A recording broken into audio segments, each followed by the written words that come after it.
Hello yes, welcome back to my YouTube channel the genius physics. ये students, आज हम start करने जा रहे हैं एक न्यू चैप्टर नंबर 3, जिसका नाम है dynamics. In previous chapter we have discussed about the kinematics. Okay, so आज हम डिस्कस करेंगे व्हाट इज डायनामिक्स, और डायनामिक्स में हम डिस्कस करेंगे फोर्स क्या है, और उसी के साथ हम डिस्कस करेंगे मोमेंटम क्या है। सो let's start chapter number 3।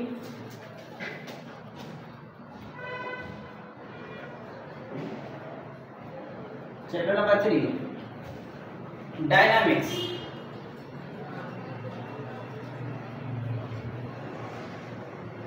Okay, chapter 3 का नाम है dynamics. So dynamics is actually field of physics. Dynamics एक फिजिक्स की फील्ड है जिसमें हम स्टडी करते हैं अबाउट द मोशन। काइनेमेटिक्स का हमारे पास, उसमें भी हम स्टडी करते हैं मोशन के हवाले से। हमने काइनेमेटिक्स में पढ़ा था कि इफेक्ट ऑफ मोशन क्या है। डायनामिक्स में पढ़ेंगे कि मोशन का कॉज क्या है। It means dynamics is such field of physics in which we are going to deal with the cause of motion. Motion का कॉज क्या है, what is reason of motion, motion क्यों पैदा होता है। That's reason will be discussed in this chapter. उसी reason को हम डिस्कस करेंगे इस चैप्टर में, इस डायनामिक्स में। सो काइनेमेटिक्स में और डायनामिक्स में जो प्राइमरी डिफरेंस है वो क्या है। काइनेमेटिक्स हम स्टडी करते हैं अबाउट इफेक्ट ऑफ मोशन, और डायनामिक्स में हम स्टडी करते हैं about cause of motion, motion का सबब क्या है, what is reason of motion. Okay, so let's start. Suppose करें हमारे पास एक कार है, ये हमारे पास एक कार है।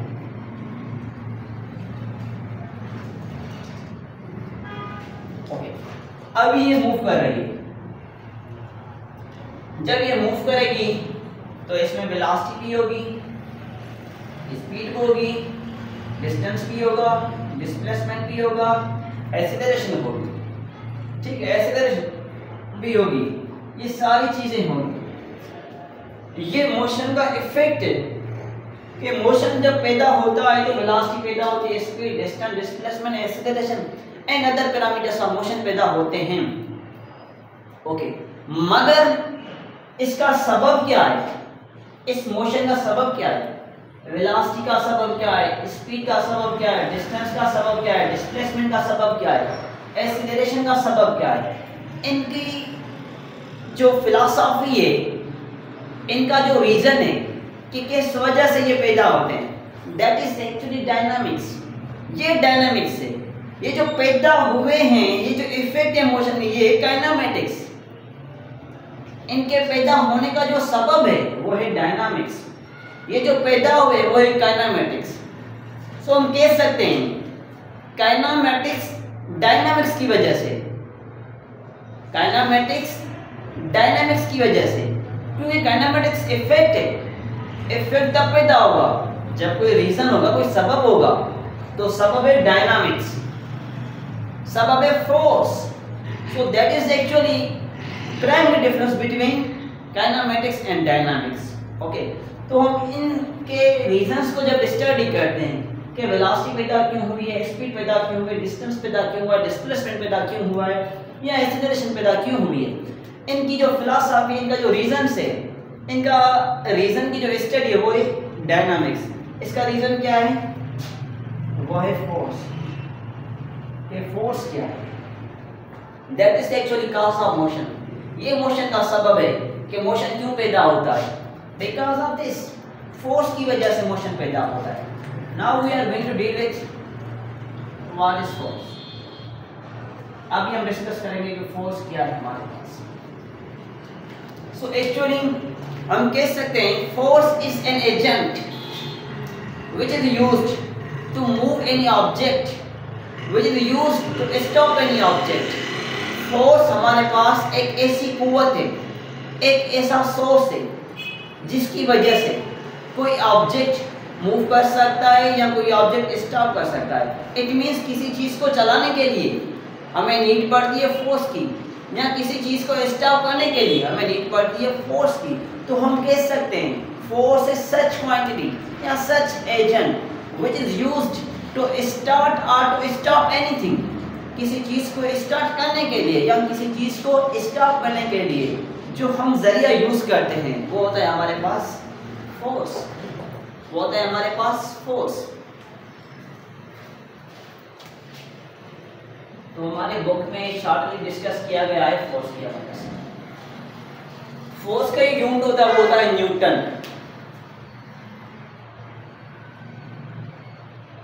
ये बात समझ लेना, शॉर्टली शॉर्ट बातें ये समझना। ये भी न्यूटन है, ये भी न्यूटन है, कौन सा यूनिट है? ये यूनिट है, ये यूनिट है। तो हमारे पास ये यूनिट है क्योंकि कैपिटल लेटर जो स्टार्टिंग होता है वो किसी नेम का ही होता है। तो ये न्यूटन साइंटिस्ट है, ये न्यूटन का यूनिट है स्मॉल एन वाला। क्लियरली? ओके। कैपिटल एन हमेशा नेमिंग में आती है, स्मॉल एन यूनिट में आई है। क्लियर है? ओके। ये न्यूटन, फोर्स का यूनिट न्यूटन है। ये ऐसा यूनिट है, सीजीएस में है तो इसका डाइन होता है। क्या होता है? डाइन। पाउंड भी इसका यूनिट है, फोर्स का यूनिट है पाउंड। अभी हम इनको डिटेल में नहीं डिस्कस करेंगे कि क्या है पाउंड या डाइन क्या है, किसके इक्वल है। जस्ट हम अभी ये फोकस कर रहे हैं, ये चीजें हो सकती हैं और ये हैं भी। ओके, ये फोर्स अभी डिस्कस करते हैं। फोर्स किन फैक्टर्स पर, किन पैरामीटर्स पर डिपेंडेंट है? At what factors this force dependent, वो कौन से फैक्टर्स हैं जिन पर ये डिपेंडेंट है? ओके, इनको रिमूव कर देता हूं। तो फोर्स का हमारे पास एक फार्मूला होता है according to second law of motion, F is equal to m। Force is dependent on two factors, one is mass and other one is acceleration। जो फोर्स है वो डिपेंडेंट है हमारे पास तीन फैक्टर्स पर, सॉरी दो फैक्टर्स पर डिपेंडेंट है, एक है मास और एक है एक्सीलरेशन। अगर मास को बढ़ाएं तो फोर्स पर क्या इफेक्ट होगा, या मास को कम करें तो फोर्स पर क्या इफेक्ट होगा, या एक्सीलरेशन को बढ़ाएं तो फोर्स पर क्या इफेक्ट होगा, या एक्सीलरेशन को कम करें तो फोर्स पर क्या इफेक्ट होगा। It means there is effect, यहां पर इफेक्ट है, चाहे बढ़ाएं या कम करें। मास को बढ़ाएं फिर भी इफेक्ट आएगा, मास को कम करें फिर भी इफेक्ट आएगा, एक्सीलरेशन को बढ़ाएं फिर भी इफेक्ट आएगा, एक्सीलरेशन को कम करें फिर भी इफेक्ट आएगा। So we can say that force is dependent of mass and acceleration, but product of mass and acceleration, mass और एक्सीलरेशन की जो प्रोडक्ट है फोर्स इन चीजों पर डिपेंडेंट है। ओके, सपोज करें हमारे पास ये एक ऑब्जेक्ट, एक ये ऑब्जेक्ट और एक ये ऑब्जेक्ट। ये ऑब्जेक्ट है 50 kg, ये ऑब्जेक्ट है 25 kg। सपोज करें मैंने फोर्स लगाया इस पर 10 न्यूटन, इस पर फोर्स लगाया मैंने, सपोज करें लगाया है 20 न्यूटन, फोर्स लगाया है 20 न्यूटन। जाहिर सी बात है जितना ज्यादा मास होगा उस पर फोर्स भी ज्यादा लगाना पड़ेगा, जितना मास कम होगा तो फोर्स की क्वांटिटी भी हम कम यूटिलाइज करेंगे। तो अभी पूछा गया इसकी एक्सीलरेशन क्या होगी और इसकी एक्सीलरेशन क्या होगी, या ऐसे भी कह सकते हैं कि किसकी एक्सीलरेशन ज्यादा होगी और किसकी एक्सीलरेशन कम होगी, या दोनों की इक्वल हो सकती हैं। Okay, so let's focus on that point. अब यहाँ इसकी तरफ इसकी एक्सीलरेशन मालूम करें तो हमारे पास फार्मूला है F is equal to ma। हमारे पास फोर्स कितना है 10, मास कितना है 25 into a1, इसको कह देते हैं this is a1, this is a2, this is a1। Now we have to find out a1। So 10/25, 10/25, तो ये इसकी acceleration, this is its acceleration. इस तरफ a2 की तरफ फार्मूला क्या है, सेम है, F is equal m m2 a2। Okay, this is f1, this is f2। So f2 is equal to 20, f2 का वैल्यू क्या है हमारे पास 20 है, और m2 का वैल्यू क्या है हमारे पास वो है 50, इक्वल टू तो हमारे पास ये क्या है, इसकी एक्सीलरेशन 20/50 मीटर पर सेकंड स्क्वायर, यहाँ 0 0 से कैंसिल करें, 2/5 मीटर पर सेकंड स्क्वायर।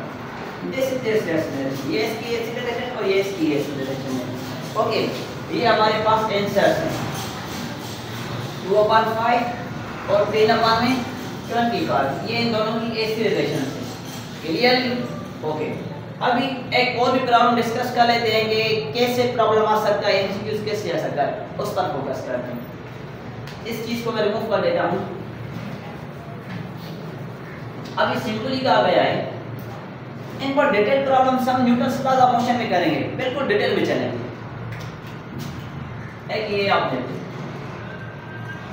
और एक ये ऑब्जेक्ट, इसका मास है 20 kg, इसका मास है 5 kg।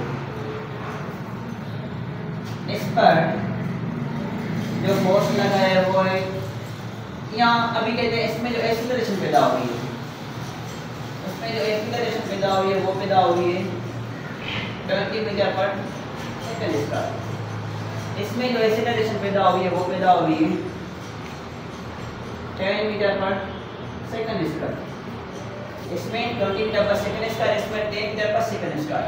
कहा गया है कि f1 की वैल्यू क्या आएगी, और इसमें पूछा गया है या कहा गया है, बात सेम ही है, f2 की वैल्यू क्या आएगी। तो सिंपली हमारे पास फार्मूला है fa, f1 equal to m1 into a1। m1 का वैल्यू क्या है हमारे पास 5 kg, a1 का वैल्यू क्या है हमारे पास 20। तो f1 का वैल्यू क्या आ जाएगा 100 आ जाएगा ना। ओके, 0 से 5 to 10 फोर्स आ जाएगा 100 न्यूटन। f2 की तरफ, f2 का वैल्यू क्या आएगा m2a2। m2 का वैल्यू क्या है हमारे पास 20, a2 का वैल्यू क्या है हमारे पास वो है 10। तो 0 मल्टीप्लाई 0 0, तो ये आ जाएगा सिंपली 2 मल्टीप्लाई 1 2, 0 into 0 डबल 0। ऐसे नहीं 0 into 0 डबल 0 नहीं होगा, आप साले करेंगे तो हमारे पास ये आ जाएगा 200। जब 20 को मल्टीप्लाई करेंगे 10 से, या 20 को 10 टाइम्स ऐड करेंगे, 20 को 10 टाइम्स जब ऐड करेंगे तो हमारे पास आ जाएगा 200। तो इसका फोर्स क्या आएगा 200 न्यूटन। ओके, क्वेश्चन कैसे आ सकता है, इसी में तो क्वेश्चन कैसे आता है, क्वेश्चन में आ सकता है कि f1 और f2 का जो रेशियो क्या आएगा, what will be ratio of f1 and f2। Option A, B, C and D. f1 और f2 का रेशियो क्या आएगा, option A 1:1, 1:2, 2:1, 4:1। What will be ratio of f1 and f2। तो इसके लिए लिखते हैं, इधर ही सॉल्व कर देते हैं। f1 अपॉन f2, f1 का वैल्यू क्या हमारे पास 100 अपॉन f2 का वैल्यू क्या 200। 0 0 से मर गया, हमारे पास रिमेनिंग है 1:2, 1:2 इज करेक्ट वन। ये है f1 का रेशियो f2 से। अगर कहा जाए f2 का f1 से क्या है, तो ये आ जाएगा 2:1 आएगा। So this is about force. Okay, अभी हम डिस्कस कर लेते हैं, या नेक्स्ट वीडियो लेक्चर में हम डिस्कस कर लेंगे अबाउट मोमेंटम, कि मोमेंटम हमारे पास क्या है। I think this will be enough for force. Okay, this will be next metre.